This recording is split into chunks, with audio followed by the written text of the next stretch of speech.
धूर्त बिल्ली की कहानी। बहुत पुरानी बात है। एक जंगल में एक बहुत बड़े पेड़ के तने में एक खोल था।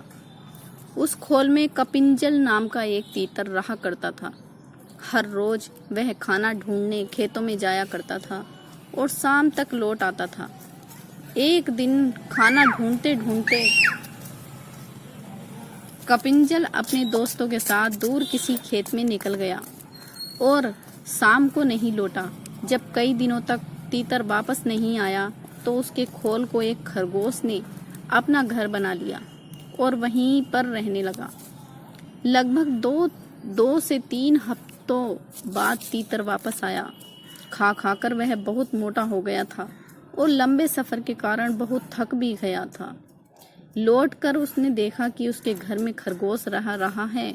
यह देखकर उसे बहुत गुस्सा आ गया और उसने झल्लाकर खरगोश से कहा, ये मेरा घर है, निकलो यहाँ से। तीतर को इस तरह चिल्लाते हुए देख खरगोश को भी गुस्सा आ गया और उसने कहा, कैसा घर? कौन सा घर? जंगल का नियम है कि जो जहाँ रह रहा है वही उसका घर है। तुम यहाँ रहते थे लेकिन अब यहाँ मैं रहता हूँ और इसलिए यह मेरा घर है। इस तरह दोनों के बीच बहस शुरू हो गई। तीतर बार बार खरगोश को घर से निकालने के लिए कह रहा था और खरगोश अपनी जगह से टस से मस नहीं हो रहा था।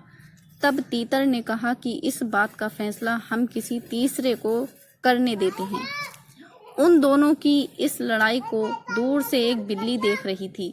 उसने सोचा कि अगर फैसले के लिए ये दोनों मेरे पास आ जाएं तो मुझे इन्हें खाने का एक अच्छा अवसर मिल जाएगा।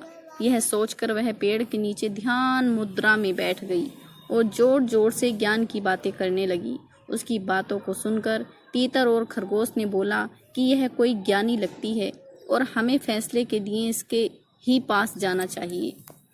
उन दोनों ने दूर से बिल्ली से कहा, बिल्ली मौसी, तुम समझदार लगती हो, हमारी मदद करो और जो भी दोषी होगा उसे तुम खा लेना। उनकी बात सुनकर बिल्ली ने कहा, अब मैंने हिंसा का रास्ता छोड़ दिया है, लेकिन मैं तुम्हारी मदद जरूर करूंगी। समस्या यह है कि मैं अब बूढ़ी हो गई हूँ और इतने दूर से मुझे कुछ सुनाई नहीं दे रहा है। क्या तुम दोनों मेरे पास आ सकते हो? उन दोनों ने बिल्ली की बात पर भरोसा कर लिया और उसके पास चले गए। जैसे ही वो उसके पास गए, बिल्ली ने तुरंत पंजा मारा और एक ही झपट्टे में दोनों को मार डाला। तो कहानी से सीख, हम इस कहानी से हमें ये सीख मिलती है कि हमें झगड़ा नहीं करना चाहिए और अगर झगड़ा हो भी जाए तो किसी तीसरे को बीच में आने नहीं देना चाहिए। तो दोस्तों, आपको हमारी ये कहानी कैसी लगी? इसे लाइक और प्लीज़ हमारे चैनल को सब्सक्राइब जरूर करना और ऐसी ही प्यारी कहानियाँ सुनने के लिए हमारे YouTube चैनल से जुड़ना। धन्यवाद।